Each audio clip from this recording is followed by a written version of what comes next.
Welcome to the Your Next Move podcast.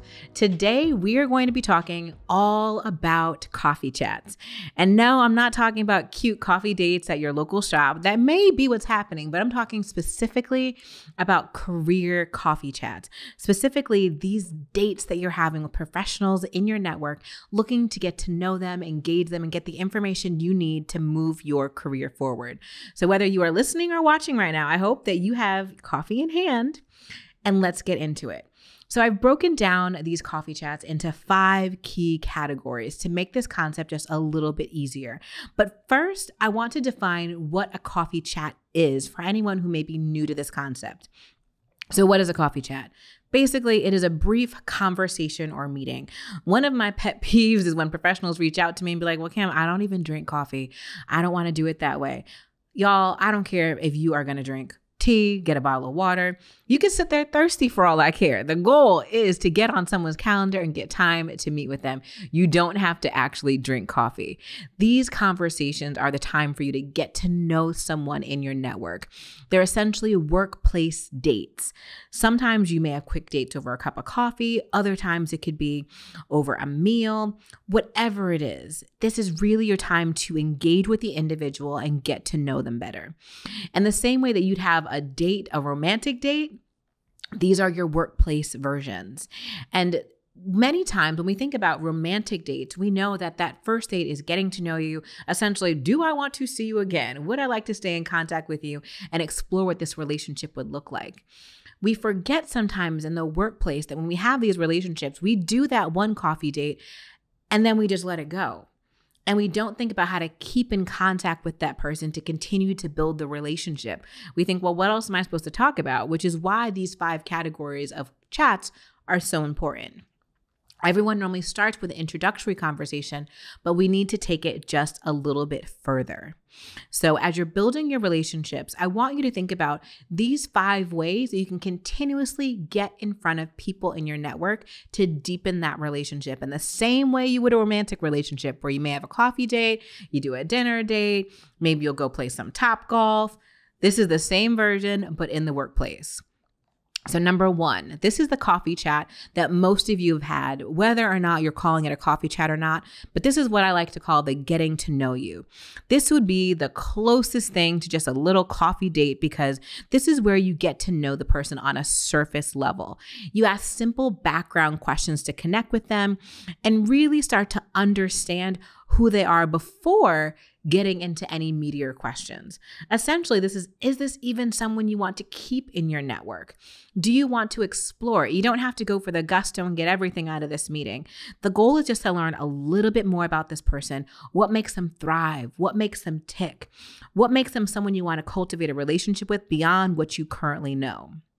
This is generally the first time meeting. And about length of time, which is another big question that I get, generally that first meeting, it doesn't have to be more than 20 minutes. 20 minutes is fine. Many times when we're meeting professionals in the workplace, we make it seem like it's such a heavy lift. Like I need 30 minutes, I need 60 minutes. You don't need that much time. You get on someone's calendar, quick 20 minutes. It's a low ask for most folks.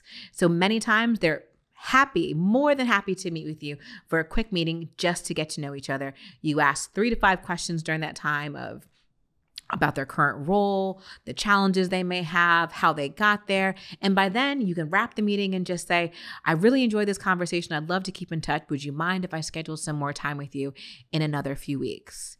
Or if it's not someone you want to continue with, thank them for their time and keep it moving. So number 2, this is the deep dive coffee chat.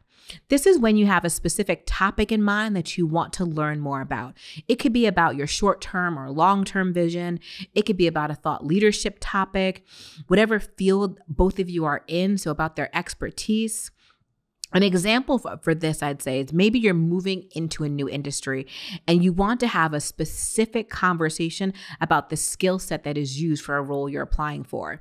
So for instance, one of my current clients right now is currently working in higher education and they'd like to move into corporate HR. So they're having coffee chats with people after that, first getting to know you to understand what are the key skills that I have here that I can move into this industry here. What are the key gaps that people are going to look to address in my interview because I'm changing between two industries. For me, when I did this in my own career, going from corporate HR, going from not human resources, going from higher education into human resources, I wanted to know about terminology. What are the key words I need to continuously say so people know that I know my stuff? I had several deep dive conversations with people in HR to make sure I was able to change my higher education language into corporate HR. Because when you're interviewing for jobs and you're doing this type of conversation, it's about alignment. And that is the perfect use for a deep dive coffee chat. So number 3, this is the problem-solving coffee chat. This is when you're faced with an issue that leaves you really scratching your head and feeling lost. Like this chat is more of a powwow to come up with solutions to a problem. You want to take this opportunity to think about what kind of solutions can make this situation better. And I'm big on creating a good, better, best model. So whenever I come up with ideas and I'm coming up with solutions, I may work with a mentor or someone in my network. What is good, better, best? So what is the absolute minimum, bare minimum thing I can do to solve this problem? If I had a little bit more time, a little more resources, what is that middle of the road? And then if I had everything I need, everything I wanted, what is that best case scenario? And many times I use a coffee chat to do this. Now, the secret I will tell you about coffee chats. When you're building a relationship with people, especially those higher level mentors and sponsors, many times when you come to these meetings, you don't want to just come and expect this person to tell you everything, right? They build up the good, better, best for you. You may need a little bit of preparation. Make sure that you're spending a little bit of time thinking about what you want, what you think, and you're getting feedback on these ideas, not just laying at someone's feet and saying, give me all the knowledge, give me all the things, help me figure this out. You want to come to the table with a little bit more of something. So an example of this could be maybe you completed a stakeholder presentation and the feedback you received wasn't great. So you had this presentation and the stakeholders were sitting in the room like, I don't really like that idea. It's okay. Like, we'll get back to you. We don't know if we want to fund that idea, or we don't know if we really believe in the project you're working on. You could initiate a problem-solving coffee chat with one of your mentors to discuss next steps on how to improve your presentation and how to go back to those same stakeholders and get buy-in. That is a great way to think about how to solve that problem. And in the problem-solving areas, again, you'll notice the examples I'm using are real-life things that are happening in the workplace. They're not situations where they're more theoretical, they're more pie in the sky, or that it may happen. These are things that can help you right here, right now. So next up is number 4. This is the scenario feedback coffee chat. If you're looking for a second opinion or a recap on something, this is the coffee chat that you should be having. Take this time to dissect the events in their nitty-gritty details and then reflect on what you could have done differently. This is also a great opportunity to gain a different perspective on the same situation, because you all know sometimes we can have our heads down just focusing on one thing with the blinders on. I know I use this analogy in my book with my dad. Sometimes he used to just say, Kimmy, get on the horse. And please know I said Kimmy because my parents call me Kimmy. You shall not call me Kimmy.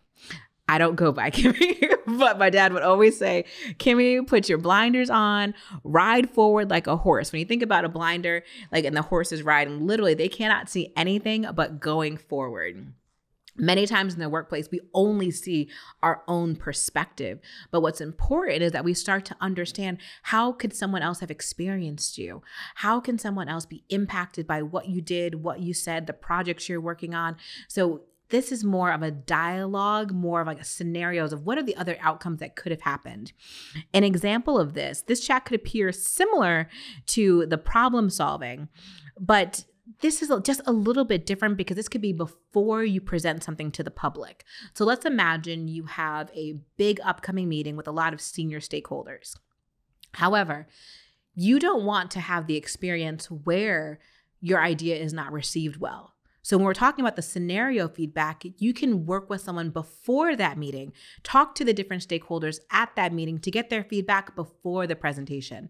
We call this socialization. In a prior podcast, I talked about some of my own weaknesses in the workplace, and socializing my ideas was always something I had to learn.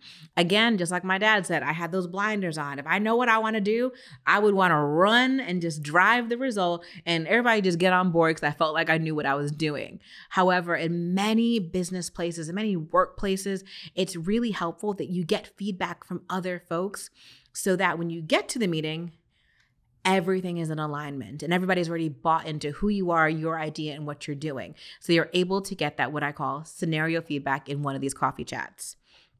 So last but not least is probably my favorite. It's the career development coffee chat. This is where you're going to be talking about the big picture stuff. Who are you? What do you want to do? What are your career goals? What do you want to achieve and why? And how can this individual help you? Now, this coffee chat, I will say, takes some preparation. Again, when you're building relationships, I never recommend that you're just walking into a conversation and you're just like, well, I'm here. Give me what you got. Show me your stuff. Like, you're the one who's got all the wisdom. Like, give me the wisdom. Like, we don't want to do that.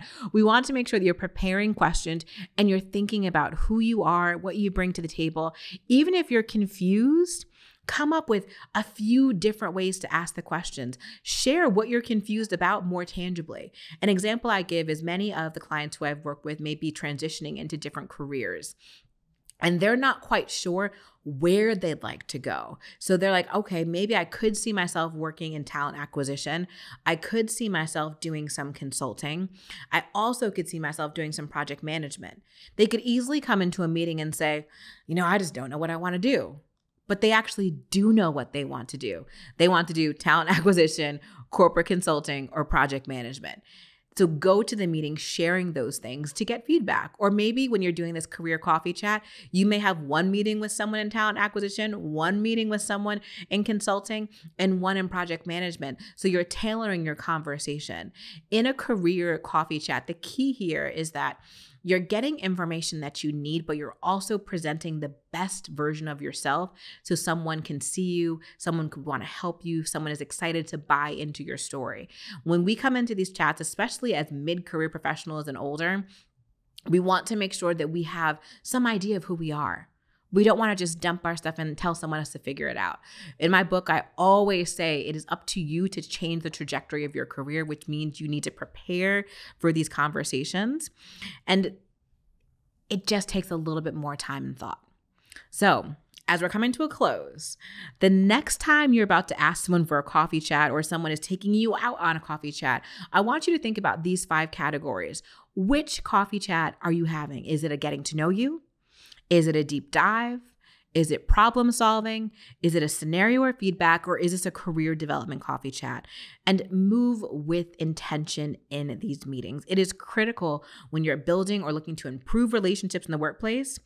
Even if you think this is something that's very low key, it's very simple, make sure that you are coming prepared to share your brightest ideas and can have the most impactful conversation so you can cultivate the absolute best relationships.